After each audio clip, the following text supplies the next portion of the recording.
What's up, everyone? Decided to go back to the dump and do a little digging, because I don't know how much longer this area will last. Anyway, I got my first bottle showing here. Looks good for a beer, but could be catsup or something common. It's a beer. Oh, it's embossed.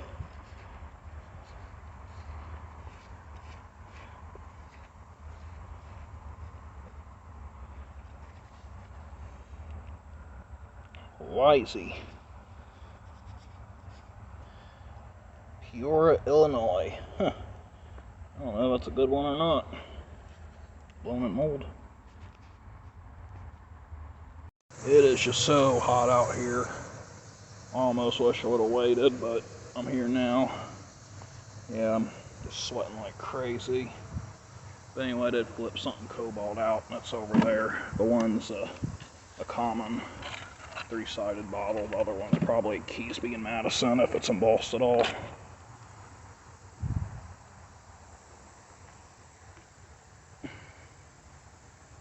Nope, it's a slick. Well, it's still worth taking.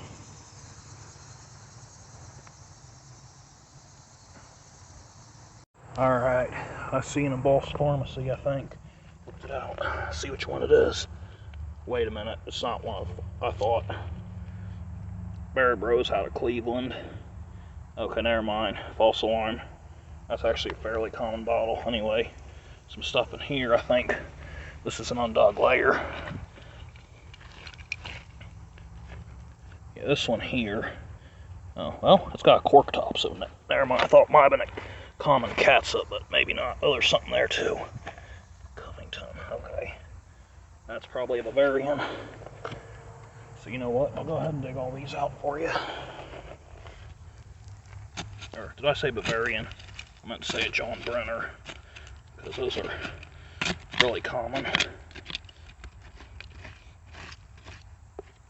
a broken crock there. Yeah, that Cleveland bottle is the common one.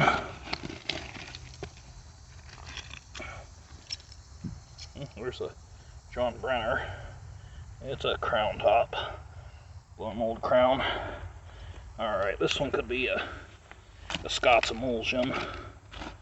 Oh, there's another bottle. Maybe this one will be embossed.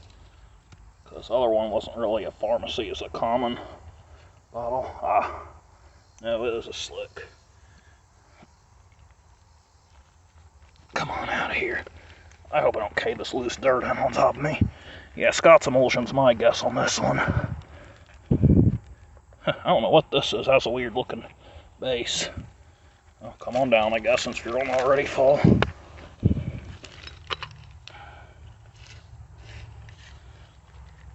Yep, Scott's emulsion. This is a weird looking olive jar thing. Never seen one like it either.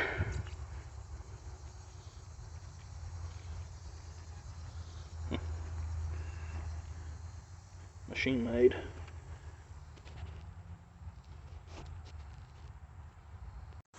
Okay, I got something here. I don't know if this is loose dirt. I think it is. Oh, one of these slick blob things. Okay. There's something there too. Probably Bavarian.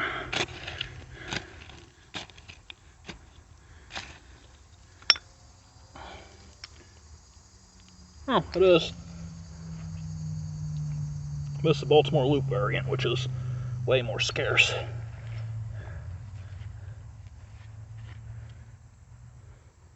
So, if that turns out to be in good shape, that makes it worth it to me. I mean, I got a few things, but nothing really great, so that makes it better. A layer of clay that I've never seen here before. How's this in it? Oh, Dr. Kilmer's. Got a jar down here, I think. Has to be what it is. I just hope it's whole. So it looks like it's blown in mold. Or a ground lip one, I think. Oh yeah, it is. Oh, it's one of these. I haven't found one of these in a while. Fruit Keeper. Well, I guess I can take a lower price than I normally would have since I got two of them now. Got a couple showing down here. I'm guessing a foreign-made whiskey and I don't know what the mat is. But since it has a sunken panel, there's a good chance it's embossed, I think. But that also means there's a good chance it's some non-local common thing.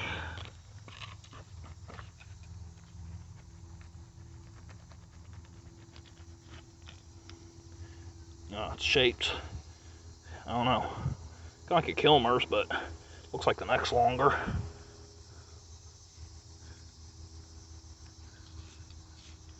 Oh, it's a Kilmer's. Okay, oh, that's nice. Alright, this thing here is probably slick.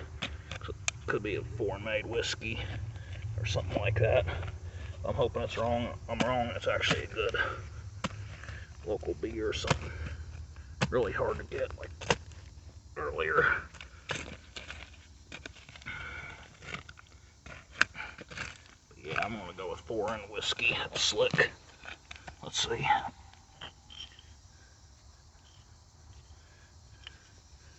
Yep. That's exactly what it is. This is a great looking layer here. I guess should sign all around just in case, because you never know.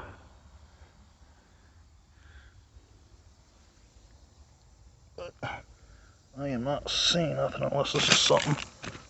But looks broken. Well, I don't know. Alright, last bottles of the day. I see a beer down there and a hutch up there. At least I'll get a hutch today. It's actually been pretty good, really. It's got a nice fruit jar. This thing might be broken though. Yeah, it's broken.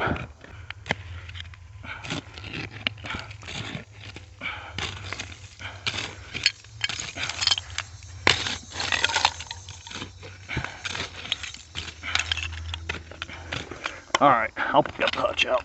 It's all good. Fritz.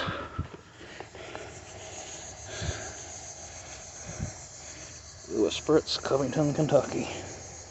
Alright, I'm calling it a day. There's a few things that film because I was trying to rush and get done, which may be a mistake because I feel like I'm throwing up now. I don't know if that's something that I ate or what, so hopefully that feeling goes away soon. Later. Hello everyone, so here is the results of the first dig cleaned up. So first is this fancy designed crock jar, probably a meat pot or something. Next, this is unembossed, it's pickle, well probably not pickle, more of a horseradish type jar, LS and Company.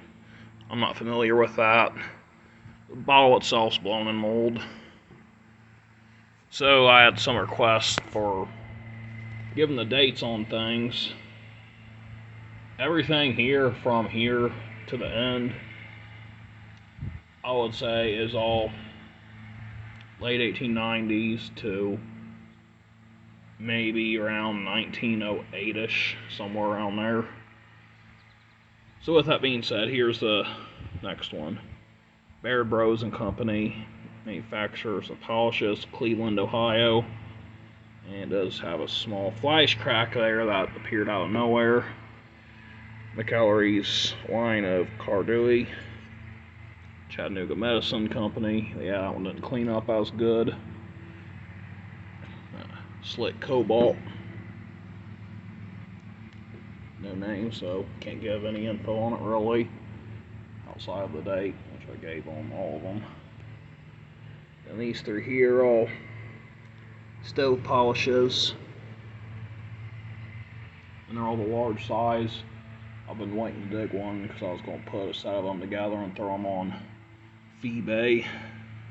Of course, I'd sell anything cheaper to my subscribers or viewers, since there is no fees to pay for selling directly to customers instead of going through eBay.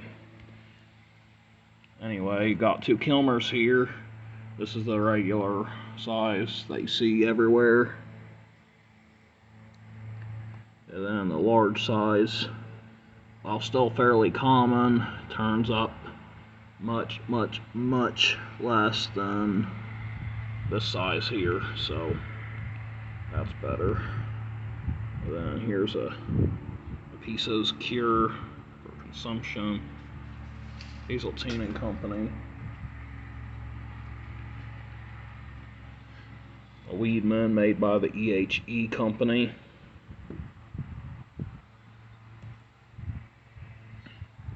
The John Brenner Brewing Company out of Covington, Kentucky. That one's made by the Modes Turner Glassworks out of Blob. That was made by them, but first Crown I've seen made by them on that brewery bottle anyway.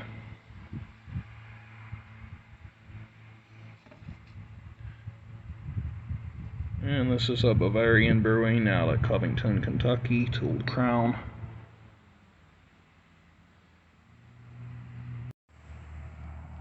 Then there's this one here, Bavarian Brewing, Covington, Kentucky, with a Baltimore loop. Finally got one of those in good condition. Does have one questionable area right there, but it's in much better condition than the other two that I dug, so I might end up keeping it for myself.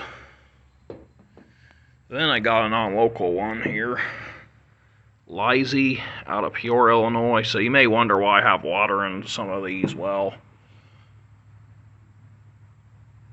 it was mainly for the druggist and jar I got, because those two types of glass just seem to crack as soon as I clean them. And if I keep them in water, I notice that they don't crack up as much. See a better chance of getting them whole. But yeah, I don't know if this one's a scarce one or a common one, to be honest. I haven't even looked it up yet, which surprises me, because normally I like to look stuff up right away to see if there's other examples. I do believe I have someone who watches me, Drift Roberts. I don't know if that's his real name, but I think he actually digs in this area. So Drift, if you're watching, you can tell me if this is a common one or not. Tooled crown and Lizzie in a slug plate. Aqua pint. I mean, my first instinct when it comes to find something common is to just assume that's, or when I find something non-local, I just usually assume it's a common bottle, because most non-local bottles that show up end up being something mass-produced or common. Like, get a lot of Indianapolis Brewery bottles and these Weedman bottles. I mean, these Weedman bottles turn up everywhere. I've dug them in all 3 states I've dug. But sometimes when you get into these tooled crown tops, sometimes you get some scarcer variants, believe it or not. So there's always a chance it's a scarce variant of an otherwise common bottle. So hoping for that, because I don't collect non-local stuff really, other than something like these just to get a color run, and I only need one of each color, so it'll be in my for sale group. And this is another bottle I suspect is non-local, probably made in England or something, somewhere around that area. It's pretty cool though. It has a big bubble, a glass cleaned up really nice, and it has an applied blob top. I can't say I've ever seen one of these. Beautiful bottle. I mean, it almost looks new other than a few scratches and some rust. It might not even be a beer, who knows? It could be a whiskey or mineral water, but it does have an applied blob top. Then got one hutch Lewis Fritz and Company, Covington, Kentucky. It did get a little flash crack there, of course, but the good news is I already found multiple of those, so they're not a rare hutch or anything. Next, I actually got Fruit Keeper jar in good shape. Dug one of those in Dayton this year. So this is the second one I've dug. Actually, now that I'm looking at it, it does have a little area right here, but that's okay, it's not that bad. Nice looking fruit jar.